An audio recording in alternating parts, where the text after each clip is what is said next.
Assalamualaikum, kembali bertemu lagi bersama saya Erwan Sidiwijaya dalam video pengantar periklanan.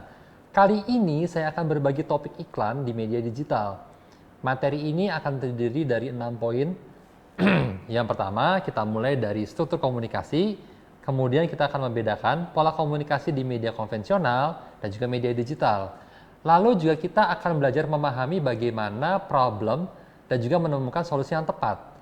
Langkah berikutnya adalah mengolah solusi menjadi pesan dan storytelling sebagai ide kreatif untuk menyampaikan pesan di media digital.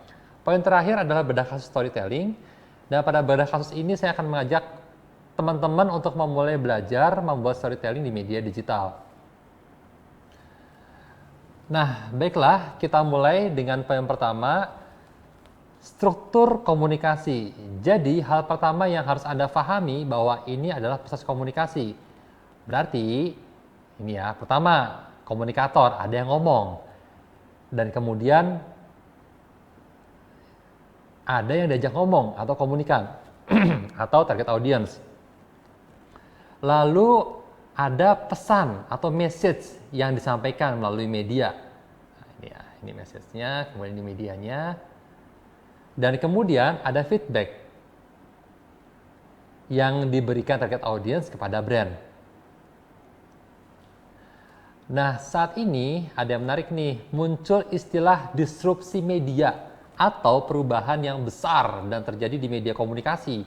Untuk lebih jelasnya, mari kita bandingkan pola komunikasi yang terjadi di media konvensional dengan perubahan pola komunikasi yang terjadi di media digital. Salah kaprah yang terjadi pada saat ini adalah banyak sekali brand yang telah menggunakan media digital seperti Instagram, namun mereka masih menggunakan dengan logika media konvensional.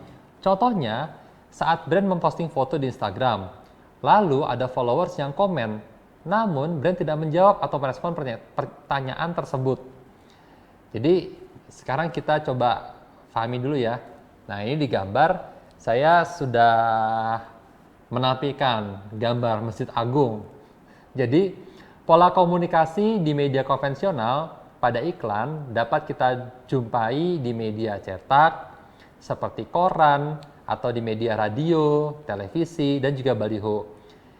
Saat pesan iklan ini di placement di media tersebut, maka komunikasi akan berlangsung satu arah.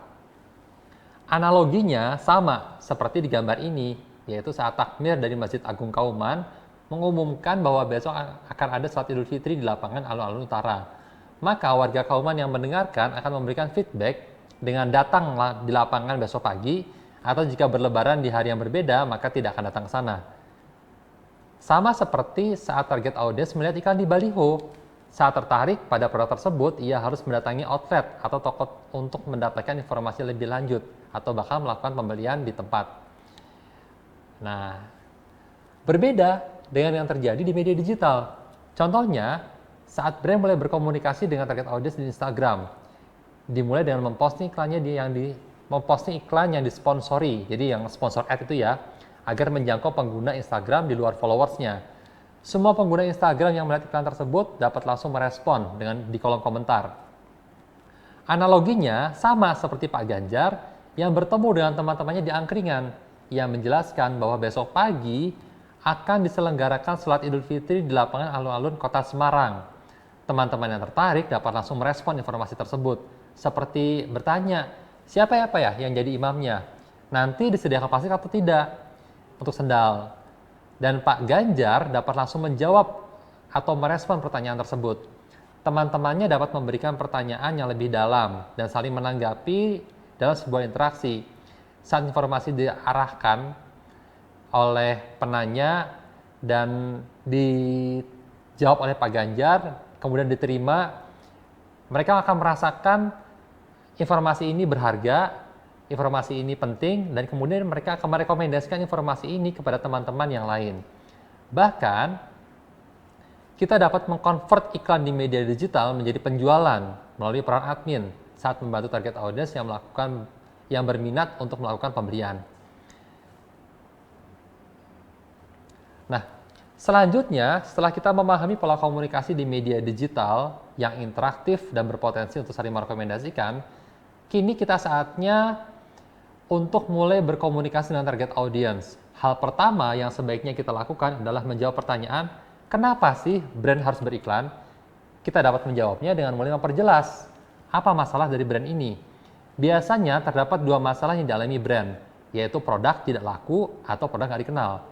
Kedua masalah ini muncul dengan berbagai macam variasi, tergantung dari kategori brand tersebut. Setelah kita menemukan masalah yang tepat, maka kita dapat menemukan solusi yang tepat pula. Ini ya. Jadi, solusi. Nah, ini dia. Solusi dari masalah brand akan menuntun kita untuk membuat sebuah pesan lalu mengemas dalam sebuah ide kreatif dan menyampaikannya dalam bentuk storytelling. Ini kreatif idenya. Nah, ini storytelling. Nah, yang akan memberikan pengalaman dengan brand pada target audience. Nah, sekarang kita pahami yuk. Cerita storytelling itu seperti apa sih? Jadi Anda tentu tahu ya dengan gambar ini.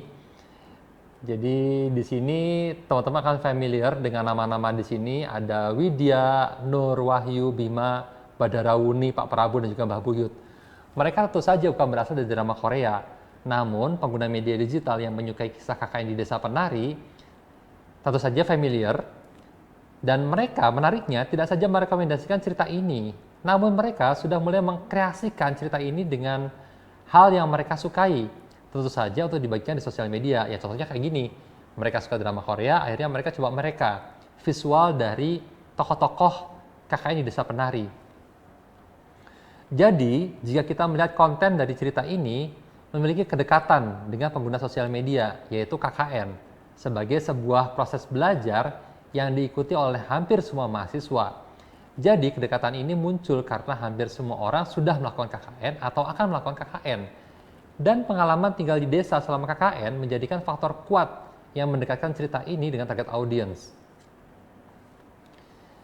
Nah sekarang, mari kita mencoba untuk membuat storytelling.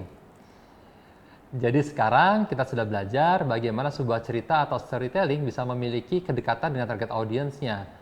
Karena ada pesan yang bisa dibuktikan dalam kehidupan target audience. Dan hal ini menjadi pengalaman yang membuat mereka termotivasi untuk membagikan storytelling ini. Dan saat kita terapkan dalam komunikasi periklanan, maka yang harus Anda buktikan pada target audience adalah pesan produk. Di mana target audience yang berhasil membuktikan pesan dari kehidupannya, ia akan mendapatkan pengalaman yang diceritakan di sosial media. Dan sekarang saatnya kita memahami contoh dari direct marketing yang pernah saya buat untuk Festival Pinastika dengan klien Koperasi Mahasiswa UNS. Pesan yang disampaikan adalah kredit 1 jam cair. Namun pada saat itu tidak ada mahasiswa yang percaya karena proses administrasi dan antrian bisa menghabiskan waktu berjam-jam lamanya. Saya tertantang untuk membuktikan ide ini kepada target audience. Saya kemudian membuat es duit, yaitu uang yang saya bekukan dalam sebuah es batu dan saya bagikan ke mahasiswa. Mereka yang mendapatkan direct marketing tersebut kemudian menjilat, menjemur, serta berharap uangnya cepat cair. Dan tentu saja mereka harus menunggu selama 1 jam dan sekaligus membuktikan pesannya. Oke? Itu tadi topik media digital yang terdiri dari 6 poin. Pertama, ada struktur komunikasi, lalu pola komunikasi di media konvensional dan media digital, kemudian problem dan juga menemukan solusi yang tepat, lalu mengolah solusi menjadi pesan dan storytelling sebagai ide kreatif untuk menyampaikan pesan di media digital. Dan poin terakhir adalah bedah kasus storytelling. Terima kasih sudah menonton video ini. Sampai jumpa di video selanjutnya. Wassalamualaikum warahmatullahi wabarakatuh.